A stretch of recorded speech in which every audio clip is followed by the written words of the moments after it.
What is up, guys?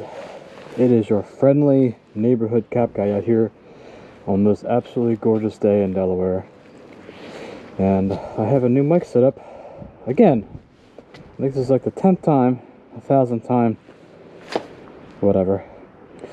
I'm trying to get a better setup so you guys can actually hear me while I ride, because other than that and sounding like a 1,000-mile-an-hour wind tunnel, we're gonna try to make this work. Anyway, welcome to my channel again.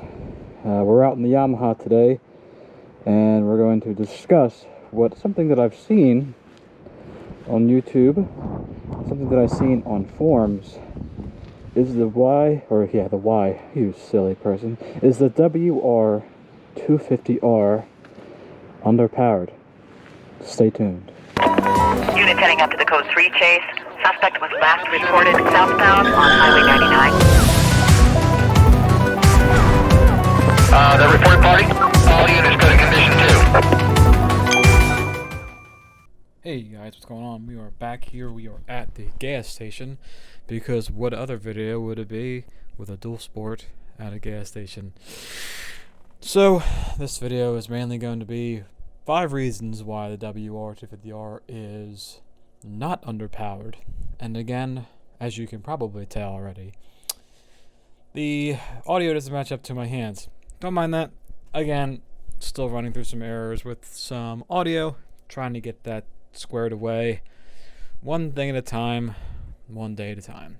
But anyway, we're going to talk about 5 reasons why the WR250R is not an underpowered motorcycle. So, power is relative. You can have a motorcycle like the WR250R, and what are you saying is it underpowered to?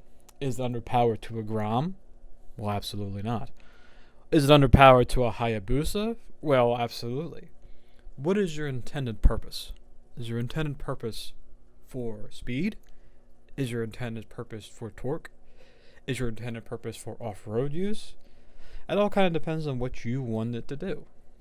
A lot of motorcycles have intended uses, even though you can use them for a variety of things.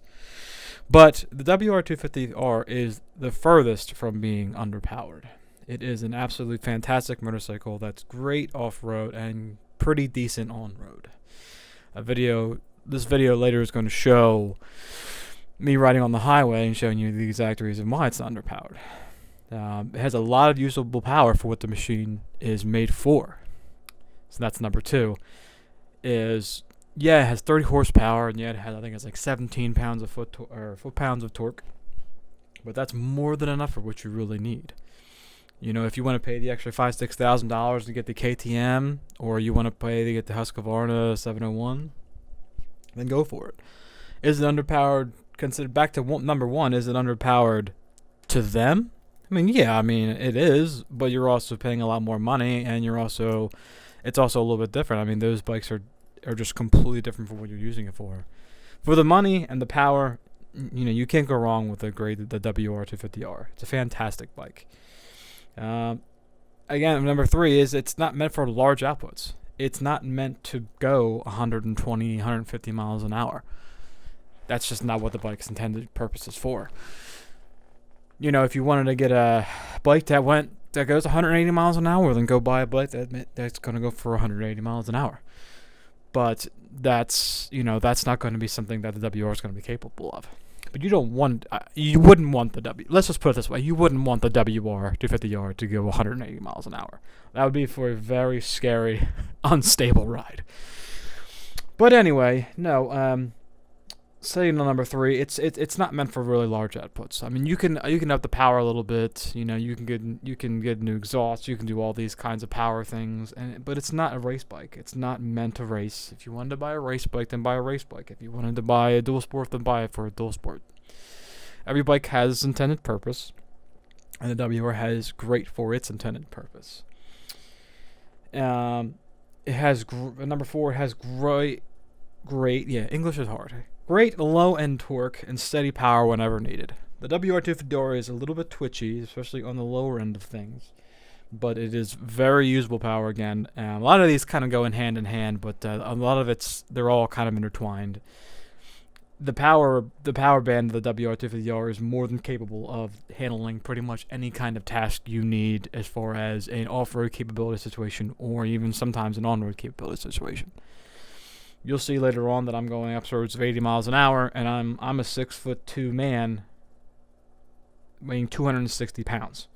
So, I mean, it's pretty obvious that this bike can handle pretty much majority anyone, unless you obviously maybe like a Shaquille O'Neal. But I mean, at the end of the day, it can handle pretty much anyone. So it has that torque when you need it. It has the power when you need it, and it's relative for what you need. And number 5,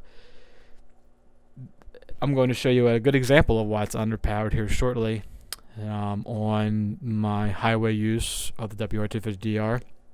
Now, as anyone that knows anything about the East Coast, I-95 is a terribly scary monster and has 4 or 5 lanes of traffic, and no one has any idea what they're doing. But I'm going to show you how the WR250R is capable of handling it. And it can handle it with someone like me who's, like I said, 6'2", 260.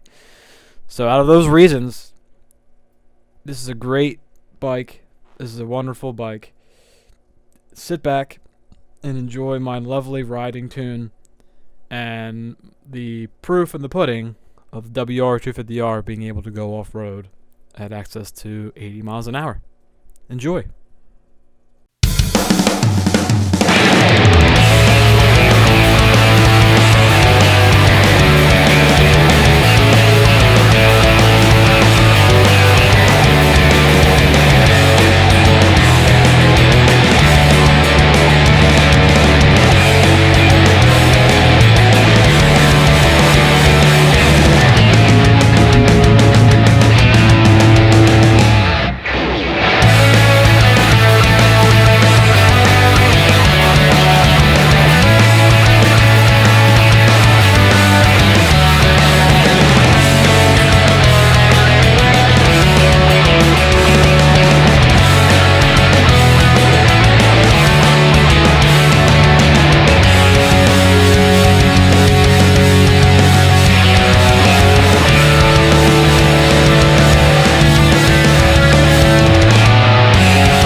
In conclusion,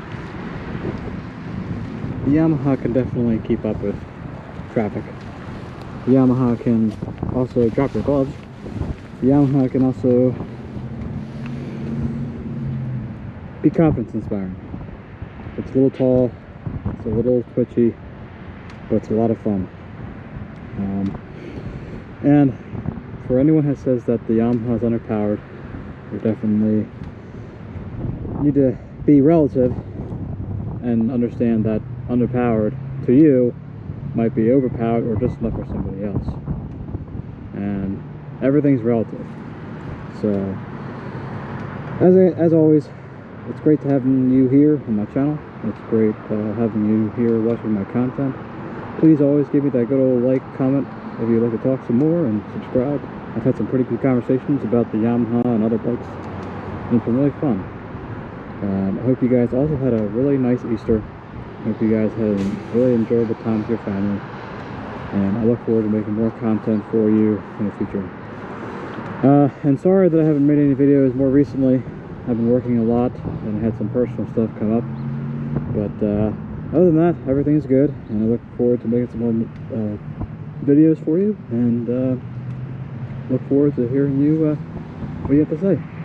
You have a wonderful rest of your day, and we'll talk soon.